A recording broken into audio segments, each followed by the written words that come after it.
the thing I love about the NFL, oh gosh, it's a narrative generating machine. I say that all the time.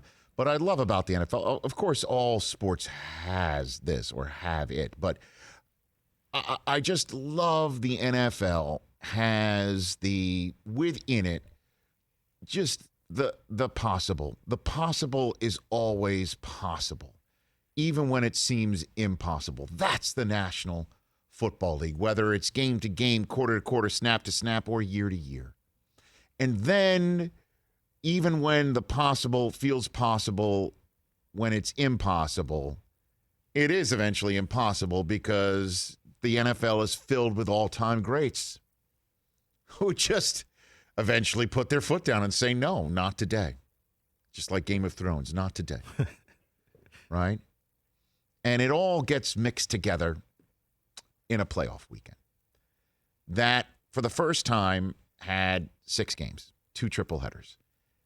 And I tweeted this out. I'll say it here. Part of me, when I was settling in to that Bucs-Washington football team game, part of me was saying, what took us so long to have a triple header on Wild Card Weekend? Like, normally 2 games would be done and over, and then and that would be it, and would we be satisfied? And now here comes a third, and it's just like, oh, yeah, we could have done this all along. And then the other part of me was kicking the part of me that thought that this is a terrible idea.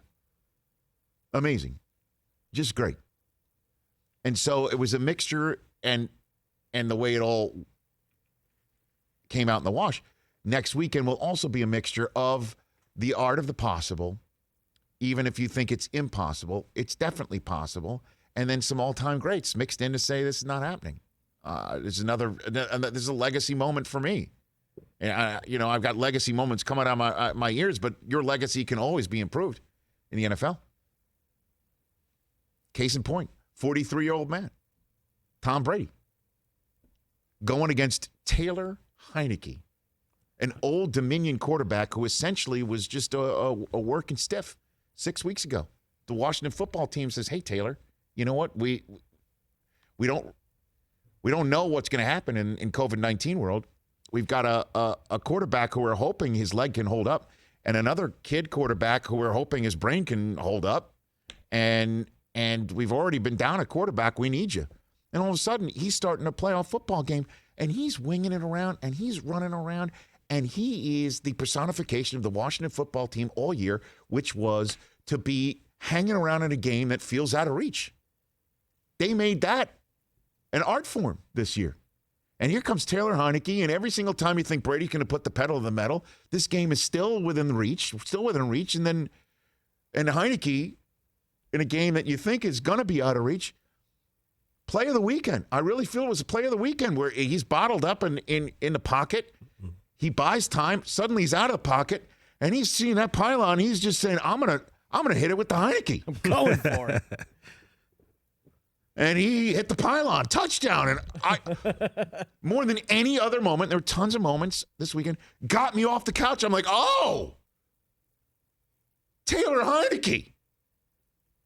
And then Tom Brady eventually put his foot down, and even though he settled for a field goal and it made it a one-possession game, that Heineke had a chance to go down the field and win it. But Tom Brady, he is a walking first. He is a walking first right now.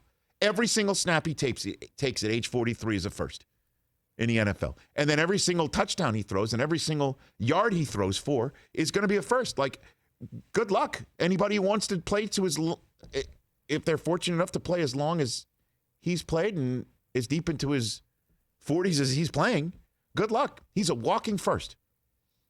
First guy to ever play 20 years in the league and then play for another team. First guy to do that and then make the playoffs. First guy to do that and then break his team's playoff drought after 13 years. First guy to do all of that. First guy to throw for multiple touchdowns in a game at that age. First guy to throw for 381 yards at that age. First guy to do, on and on and on and on and on. And the Buccaneers win their first playoff game since John Gruden and the Bucs beat the Raiders in the Super Bowl in San Diego the year before NFL Network came on the air. So even though it's a guy who's basically telling the person who thinks is the possible could be possible is impossible, he's doing stuff that the fan base thought was impossible, like get back in the playoffs and win. Unbelievable. setting up a match with Drew Brees, for crying out loud. That's going to set every first. Whatever you think, I don't even need to look up the most combined touchdown passes of two playoff quarterbacks in the same game, most yards. So it'll never be topped ever again, unless somebody's born to be playing as long as Mahomes, right? Coming out of college right now, and then when they're both 40 somethings. Honestly. So regular season touchdowns, Rich, that's 1,152. I mean, we could go on and on and on. Walk in first. And Breeze made it yesterday. He's got Michael Thomas back. He found the end zone. Kamara found the end zone. Okay, here we go. All season long. Guy can't throw deep. He threw 130-something yards to Michael Thomas, made a beautiful twisting catch in the air. Here we go. Here are the Saints. And then, rope-a-dope. And you know what they're doing too? They are just burning up the time of possession. Do you know how many offensive possessions the Saints had in the second half of this game yesterday? Three. And the Bears held the ball only 7.5 minutes in the second half yesterday.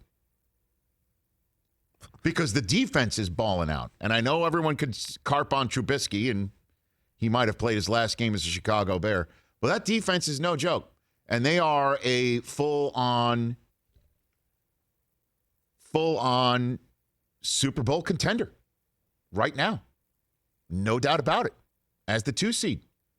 And we've got Brady and Breeze. I mean, all week long, we're going to hype that thing. The Superdome roof, it might just be pushed to the limit with the amount of hype for that game next week. And we'll talk to Cam Jordan of the Saints in a matter of moments here on the show. And that defense is no joke, but it's a sieve compared to the Los Angeles Rams defense. Honestly, if the Rams and the Saints wind up playing in the NFC Championship game again, two things. One, they better throw a pass interference flag when it's warranted. And two, final score might be 3-2. Final score might be Saints 3, Rams 2, or Rams 3, Saints 2. That might be the final score. And the Rams defense, John Walford, thinking the possible that's impossible can be possible. He's running around like he's Taylor Heineke 1.0, right? And suddenly Jamal Adams hits him, knocks him out of the game, and here comes Jared Goff in. And his stat line stinks. I know it doesn't look beautiful at all. But what he did was the thing that what he did was not throw the pass that he threw the last time he played, which was that awful, terrible interception of what are you thinking that flips the field and flips the score and gives the score to the team that ordinarily wouldn't have had it against this defense.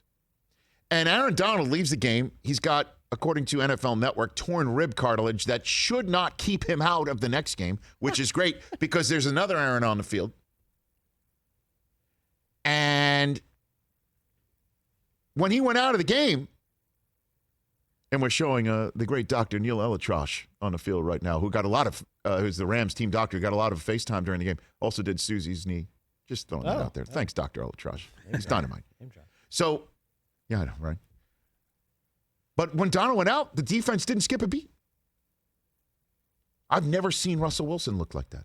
Whatever the opposite of cooking, I guess Russ ordered out. Is that what it was? I mean, it was whatever the opposite of cooking is. Postmates. This is what he's doing, yeah.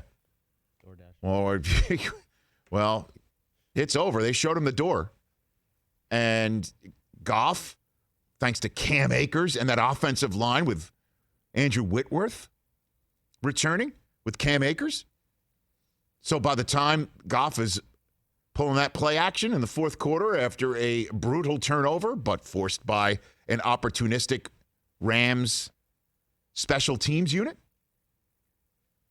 play action, there's Robert Woods literally wide open. Truly, the third of the field on which he was dashing the end zone was his own. Rams move on. And Aaron versus Aaron and Jalen versus Devontae is good eats. And we'll talk about that all week. Because you got a GOAT in Aaron Rodgers. Not the only GOAT in the NFC. Final four. With Breeze and Brady. There's Aaron Rodgers, too. Hey, you watched all the way to the end. Thanks for that. Watch more right here.